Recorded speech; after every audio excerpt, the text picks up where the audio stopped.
की चर्चा का विषय है अवधी लोकमानस में शिव शक्ति सामरस्य।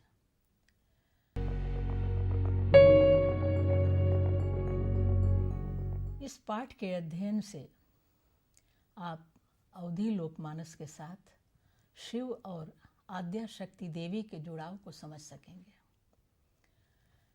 लोक में शिव और शक्ति की अवधारणाओं से परिचित हो सकेंगे, शिव और शक्ति के सामरस्य को अनुभव कर सकेंगे, शिव और शक्ति के लोक कल्याणकारी रूप को जान सकेंगे और लोक साहित्य पर शिव शक्ति के प्रभाव का आकलन कर सकेंगे।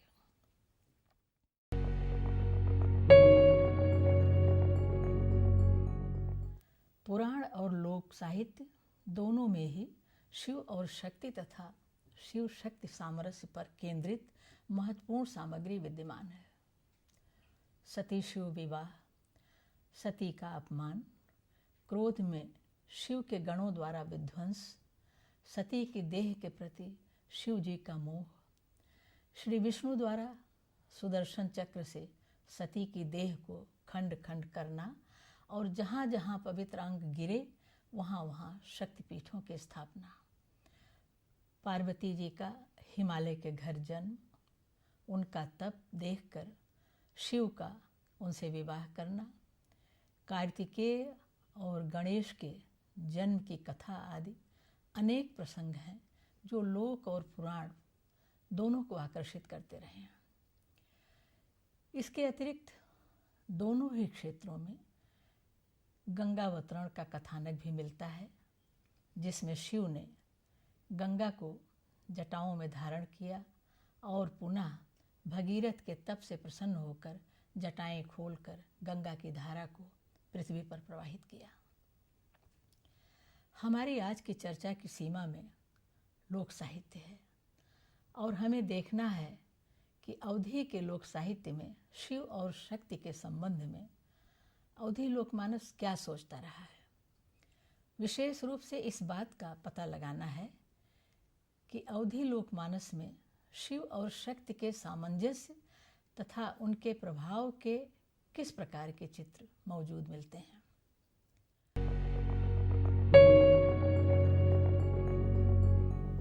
शिव और शक्ति लोक के आराध्य हैं।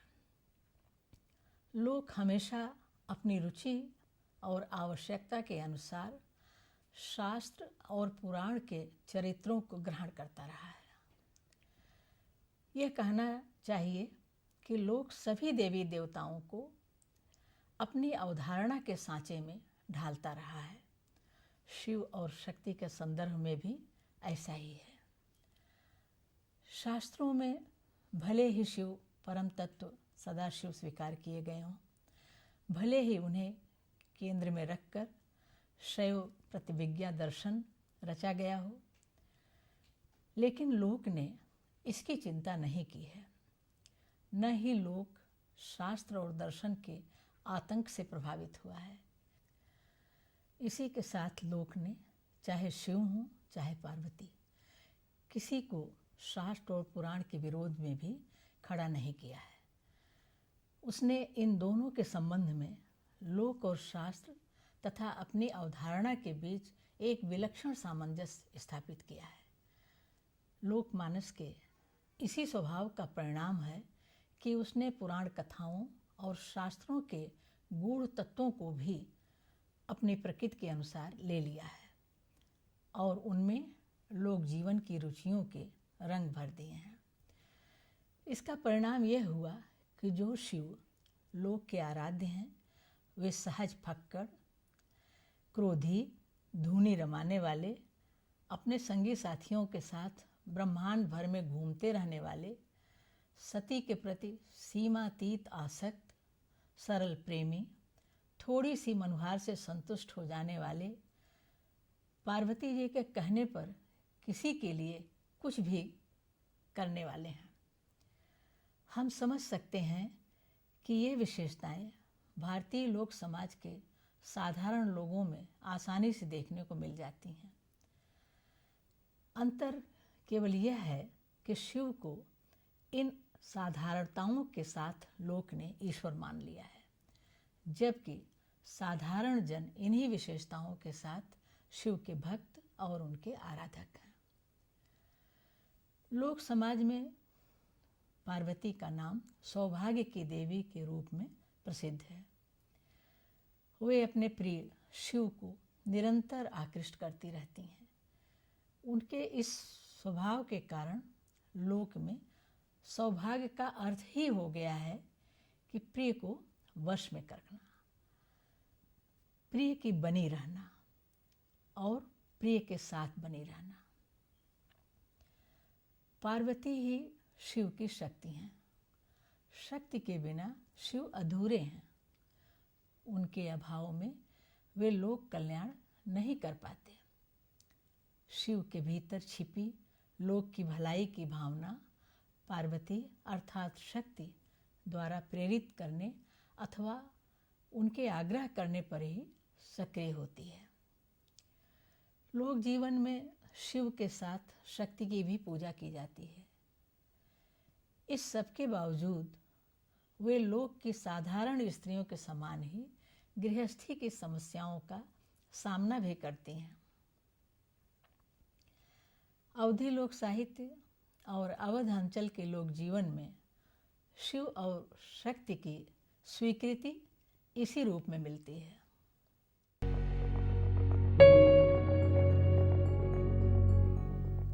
शिव और शक्ति के सामरस्य का लोक का स्वरूप विविध है। अवधी लोक जीवन में शिव और शक्ति का सामरस्य साधारण जीवन व्यवहार के अनुकूल हुआ है। इसका प्रारंभ गौरी की शैशवावस्था से ही हो जाता है। अवध क्षेत्र में एक लोकगीत गाया जाता है जिसके आधार पर एक कहावत भी बन गई है। इस लोकगीत की पंक्ति इस प्रकार है: सुपवहि से गौरा शिव वर मांगे, जो पत राखें भगवान। भाव ये है कि जन्म लेते ही सूप में लेटी गौरा शिव को वर के रूप में मांगने लगती हैं। अब ईश्वर ही लज्जा बचाएं, वही मर्यादा रखें। अवधी लोकगीतों में वर मांगने के संबंध में सीता, राधा और पार्वती की चर्चा हुई है, जिसमें कहा गया है कि सीता बेला चमेली के फूल चुनती हैं, राधा चंपा के, लेकिन शिव को पाने के लिए गौरी बेलपत्र और धतूरे के फूल तोड़ती हैं। इनके द्वारा वे औढ़ड़ दानी शिव को मांगती हैं।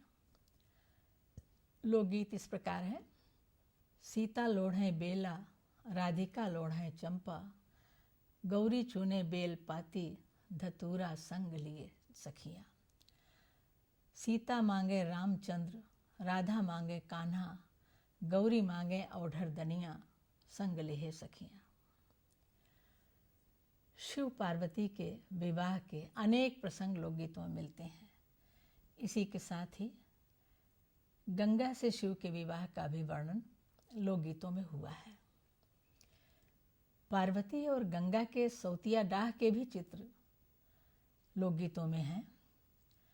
गंगा का शिव की सेज पर न जाने और उनकी संतान संभालने के संकल्प का निर्वाह सहज भाव के साथ लोकगीतों में चित्रित हुआ है। यहाँ तक कि अवधी लोक साहित्य में उन पौराणिक कथाओं को भी लिया गया है जिनमें शिव, पार्वती और गंगा के संबंधों का गूढ़ संकेत है। ऐसी ही एक कथा है कि शिव के पुत्र कार्तिकेय को पार्वती ने गर्भ में धारण नहीं किया, बल्कि गंगा ने ही उस वीर्य को धारण किया।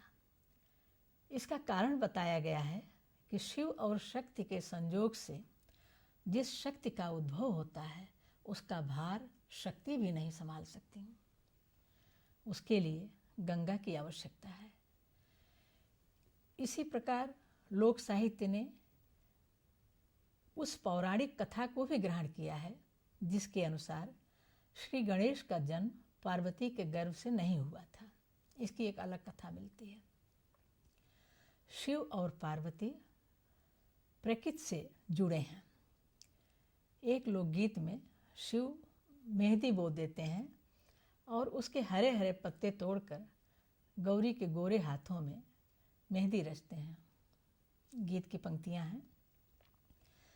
रंग महल के द्वार मेहंदी रंग लागी, रंग महल के द्वार मेहंदी रंग लागी। शिव शंकर ने बोई दई मेहंदी, शिव शंकर ने बोई दई मेहंदी, मेहंदी के हरे हरे पात मेहंदी रंग लागी। शिव शंकर तूरे मेहनीक पाती, गौरा पीसे पात मेहंदी रंग लागे। शिव शंकर रचावे मेहंदी, शिव शंकर रचावे मेहंदी, गौरा के गोरे गोरे हाथ मेहंदी रंग लागे। वे हर ऋतु के पर्व मनाते हैं। वसंत में होली गायकों की टोली पहला फगुआ गाती है, जिसमें शिव पार्वती को साथ लेकर होली खेल रहे हैं। शिव शंकर खेलें फाग गौरा संग लिहे। शिव और पार्वती अपने पारिवारिक जीवन में साधारण लोग की ही तरह परस्पर जुड़े हुए हैं। एक लोकगीत में दिखाया गया है कि एक सामान्य अभावग्रस्त गृहिणी की तरह ही गौरी परेशान है कि घर में अन्न का दाना नहीं, रसोई बनाएं तो कैसे। शिव के फक्कड़पने पर वे सामान्य नारी की भांति चौका चूल्हा छोड़कर रूठ जाती हैं।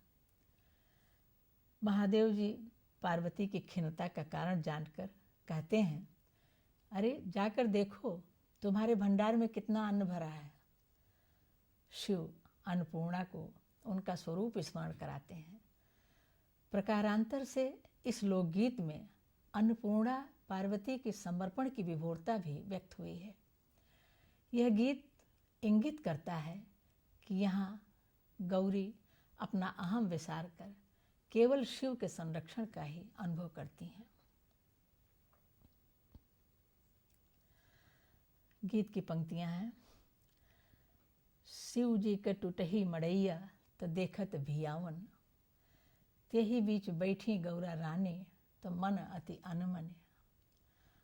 अदहन चूल्हवा चढ़ाई तो हड़िया खखोरें, नाही घरा चौरा न दाल का सीझों रसोई। अदहन दिही ढरकाए पलंग चढ़ी बैठी, आए महादेव पूछें काहे गौरा अनमने।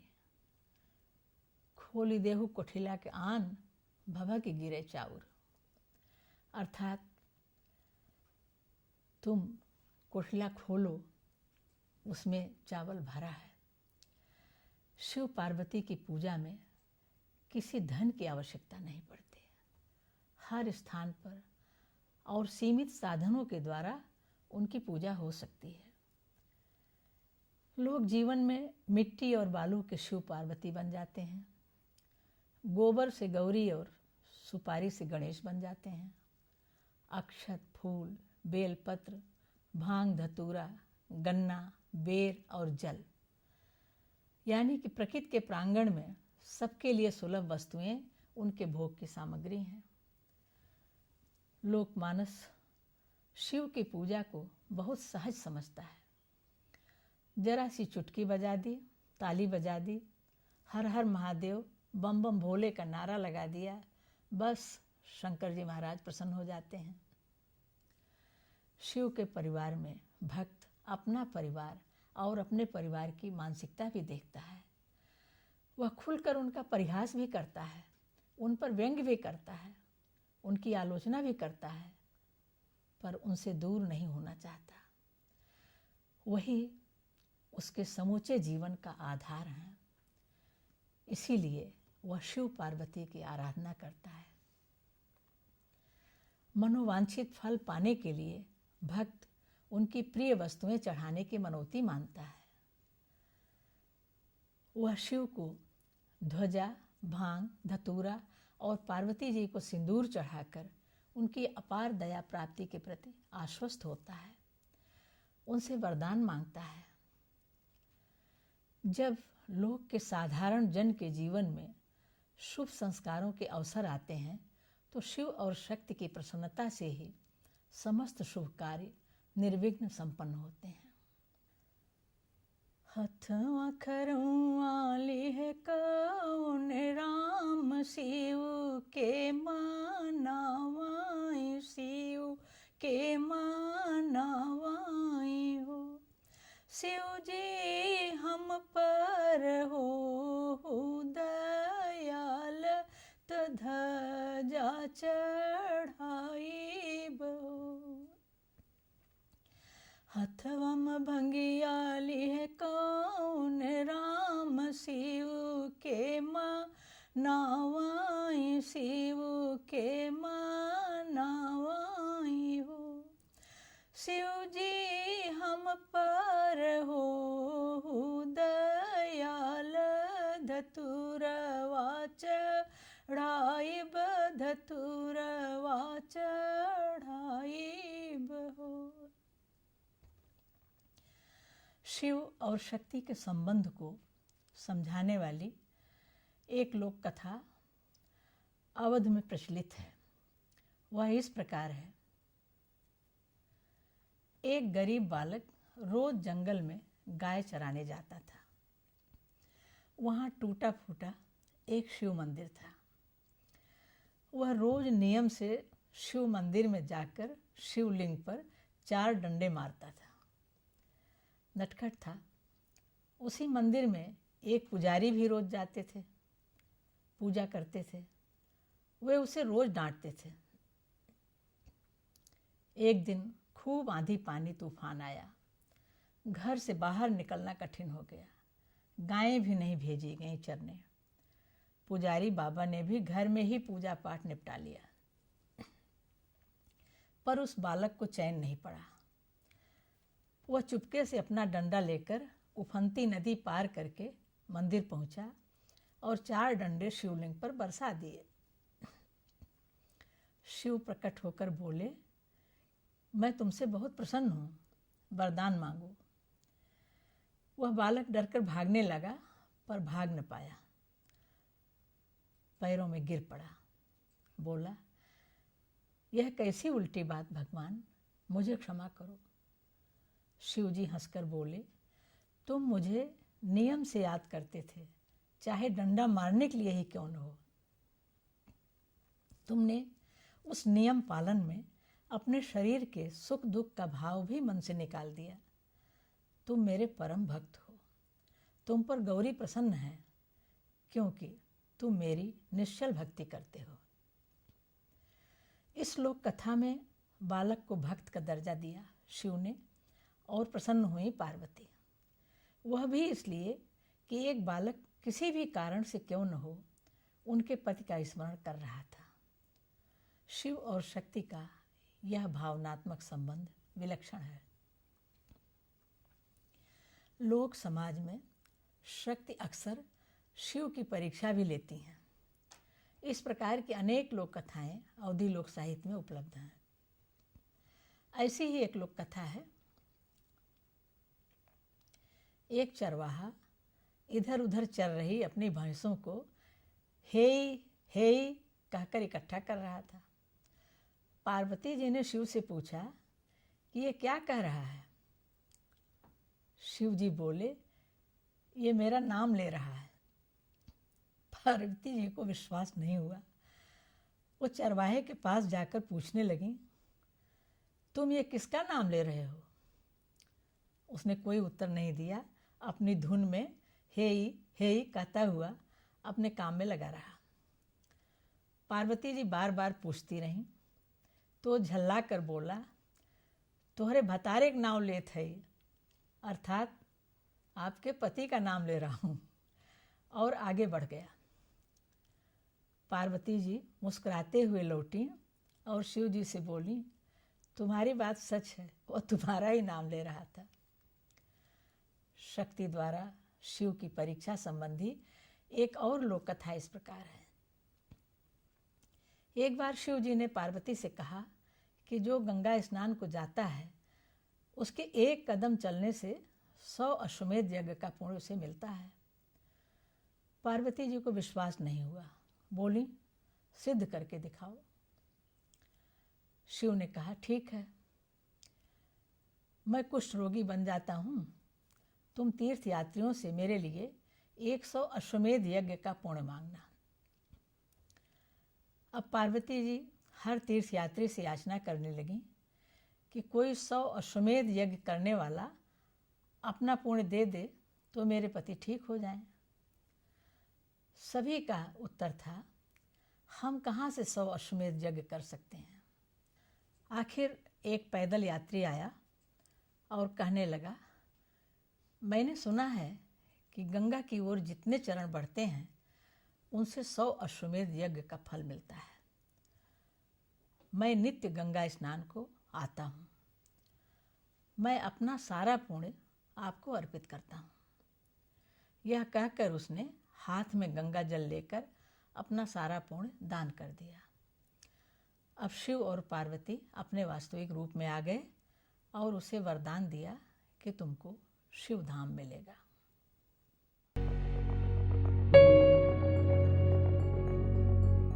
जो लोक कथाएं अभी आपने सुनी, उनसे शिव शक्ति दोनों के संबंधों के पारस्परिक स्वरूप का पता चलता है।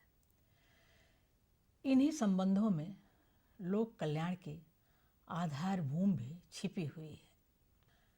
लोक के शिव और पार्वती वीतरागी हैं और संसार का समस्त वैभव विष्णु और लक्ष्मी को अर्पित करके जन जन के कल्याण के लिए दर दर घूमते फिरते हैं। शक्ति शिव का वर्ण करके जन कल्याण करती हैं। शिव शक्ति पर विजय भी पाते हैं और उनसे स्वेच्छा से हारते भी हैं। शिव कल्याणकारी तथा अद्भुत दाता हैं। स्थिर रूप में माँ पार्वती के साथ बंधे हुए हैं और गतिशील रूप में गंगा की धारा के समान निरंतर प्रवाहमान है। उसमें भी उनका लोक कल्याणकारी रूप प्रमुख है। दूसरी ओर गौरा सौभाग्य देने वाली देवी हैं। अवध क्षेत्र में जो लोक परंपराएं व्यवहार में हैं, उनसे इस तथ्य की पुष्टि होती है। उदाहरण के लिए, विवाह के अवसर पर कन्या की मांग में पहले धोबन सिंदूर भरकर सुहाग देती है, इसके बाद ही वर की बारी आती है। इसी प्रकार सुहाग के पर्व, करवा चौथ, वसंत पंचमी, इन त्योहारों पर भी धोबन से सुहाग लेने की प्रथा है। इस संदर्भ में एक लोक कथा है, सुनिए। पार्वती जी नदी किनारे सुहाग बांटने बैठी।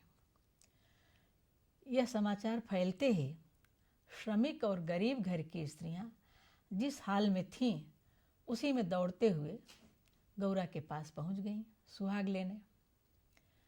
उन्होंने सजने संवरने में समय नहीं लगाया। सोचा, माँ के पास जाने में कोई संकोच या दिखावा की क्या जरूरत है। किंतु संपन्न, संभ्रांत, कुलीन और ऊंची जात की कही जाने वाली स्त्रियां नहा धोकर सज संवर कर देर से पहुंची। गौरी के पास सबसे पहले घाट की धोबन पहुंची थी, इसलिए पार्वती जी ने उसे ढेर सारा सुहाग दे डाला। जो बचा था उसे निम्न वर्ग की कही जाने वाली अन्य स्त्रियों में बांट दिया। जब तक उच्च वर्ग की स्त्रियां सज धज कर गौरी के पास पहुंची, तब तक सुहाग समाप्त हो गया था। गौरा असमंजस में पड़ गईं, सोचने लगीं कि इन बेटियों को कैसे निराश करूं। कोई उपाय न देख उन्होंने भोलेनाथ का स्मरण किया और पूछा कि कैसे और कहाँ से और सुहाग मिले जो इन वंचित स्त्रियों को बांट सकूं। शिव जी ने कहा, तुमने जिसे ज़्यादा सुहाग दिया है, वंचित स्त्रियां उससे मांग लें तो सब ठीक हो जाएगा।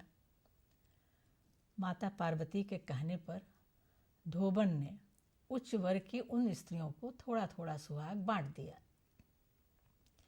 तभी से लोक जीवन में यह परंपरा है कि स्त्रियां धोबन के चरण स्पर्श करके उनसे सुहाग मांगकर अपनी मांग में सिंदूर पहनती हैं।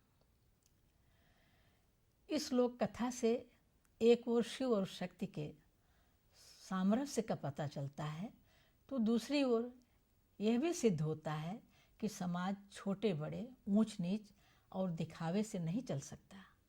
वह सभी लोगों के आपसी सहयोग और सामंजस्य के भाव से ही चल सकता है। लोक कथा का संदेश स्पष्ट है कि जिसे तुम छोटा समझते हो, उसकी कृपा से, उसके आशीर्वाद से ही तुम्हें सौभाग्य मिल सकता है।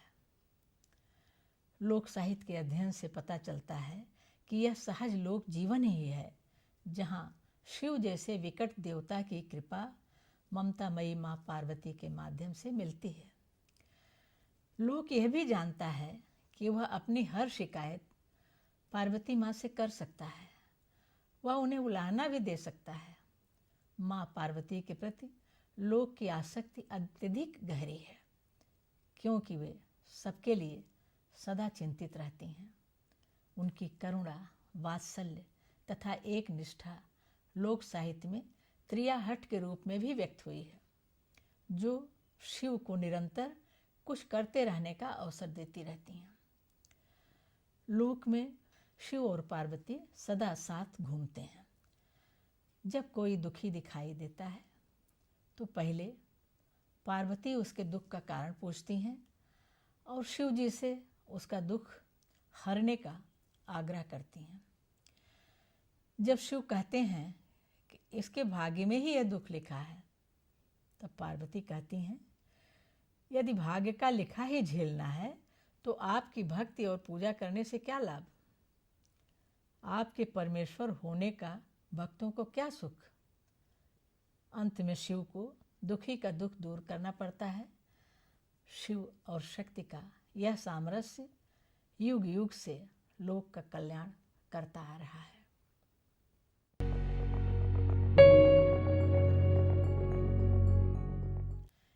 इस चर्चा से आप समझ गए होंगे कि अवधी लोक साहित्य में शिव और शक्ति के स्वतंत्र व्यक्तित्व भी मिलते हैं और समन्वित भी।